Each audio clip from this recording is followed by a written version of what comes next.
welcome back my YouTube channel. Jangan lupa subscribe, like, comment, and share ya.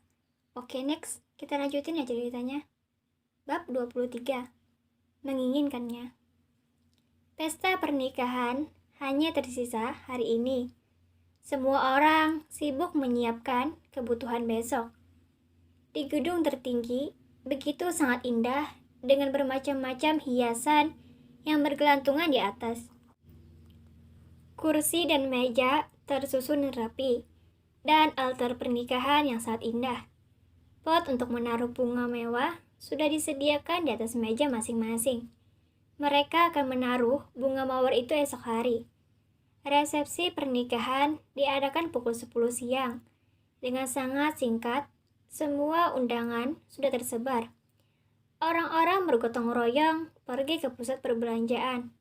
Mereka semua membeli baju untuk pergi ke pernikahan Daniel dan Naya. Mereka begitu penasaran dengan wajah pengantin wanita yang mampu memikat tuan muda dingin itu. Para wanita banyak yang patah hati setelah mendengar kabar pernikahan Daniel. Bukan para gadis saja, ibu-ibu pun ada yang ikut patah hati. Banyak sekali yang mengidolakan Daniel. Tentu saja karena ketampanan dan karir sukses yang Daniel dapatkan. Para awak media sudah tidak sabar lagi untuk memotret atau menyiarkan langsung pernikahan mereka di saluran televisi. Naya tak habis pikir kalau pernikahannya akan semewah ini. Besok adalah hari patah hati bagi para wanita yang mengidolakan Daniel. Ada yang tidak ikhlas jika Daniel menikahi Naya, terutama Aurel. Saat Aurel mendapatkan kabar tentang pernikahan Daniel dan Naya, ia sangat terkejut. Aurel ingin membatalkan perjalanannya ke London, tapi sudah tidak bisa. Karena waktu ia mendapatkan kabar itu, pesawat yang ia tumpangi akan segera lepas landas. Jangankan membatalkan, lari dari bandara pun Aurel tidak bisa. Dari perjalanan menuju bandara, sampai mereka sudah berada di dalam pesawat, David tidak pernah melepaskan dirinya. David selalu memeluk pinggang rampingnya itu dengan sangat posesif. Itu sangat membuat Aurel ingin sekali memarahi David. Namun ia masih tidak bisa. Jika harta David sudah ia dapatkan, baru ia akan merendahkan David dan menjelek-jelekan David. Mengungkap seluruh perasaannya kepada David, seberapa bencinya ia kepada David. Di dalam pesawat, Aurel selalu bergumam dalam hatinya. Memberikan David sumpah serapah dengan kata-kata yang sangat kasar. Bukan hanya itu, Aurel bahkan mengutuk David sebagai pria bodoh. Pesawat yang mereka tumpangi adalah pesawat pribadi milik David. Jadi ada kamar untuk mereka istirahat. Saat ini, Aurel tengah duduk di atas ranjang, sedangkan David tengah mengambilkan cemilan untuk Aurel. Sialan, pria itu tidak melepaskanku. Batin Aurel kesal. Tak selang lama, David kembali ke kamar dengan membawakan beberapa camilan dan minuman dingin. Makanlah, ucap David dengan lembut, seraya menaruh di atas ranjang. Aurel pura-pura tersenyum. Ia beranjak turun dari ranjangnya. Aurel mendekatkan tubuhnya kepada David. Ia memeluk dengan sangat erat. Jika seseorang terlihat baik dan manis dengan tiba-tiba, maka sudah dipastikan orang itu menginginkan sesuatu. Sama seperti niat Aurel yang memeluk David tiba-tiba. Ia sedang menginginkan sesuatu. Sayang, ucap Aurel manja. Ia memanyunkan bibirnya, melihat wajah David dari bawah. Sebab tubuhnya sedikit lebih pendek daripada David. David tersenyum. Ia merasa lucu melihat kelakuan manja dari Aurel. Cup. David mencium lembut kening Aurel. Ia tersenyum penuh arti. Ya sayang, apakah menginginkan sesuatu? Tanya David. Nanti kalau sudah berada di London, aku boleh tidak pergi berbelanja? Tanya Aurel manja.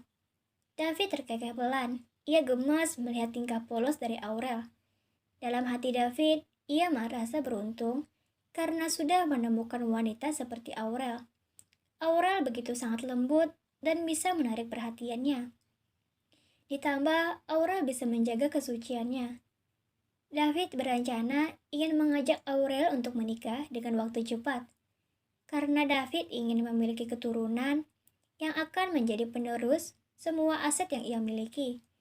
Tentu saja sayang, apapun yang kau mau, bilang saja kepadaku. David kembali mengecup kening Aurel. Terima kasih sayang, seru Aurel gembira. Bodoh sekali, sebentar lagi hartamu akan kukuras habis, hahaha. Batin Aurel tertawa jahat. Sama-sama sayang, ucap David. Aku menginginkannya, sambungnya lagi. Sialan, batin Aurel kesal. Aurel memelas dan menatap wajah David yang terlihat memohon. Sumpah serapah Aurel lontarkan dalam hatinya untuk David. Ia begitu kesal melihat wajah yang ada di depan matanya. Aurel ingin sekali menolak untuk berhubungan dengan David. Namun, keinginannya lebih penting. Ini adalah kesempatannya untuk membuat David berada di bawah kendalinya. Kalau begitu, ayo sayang.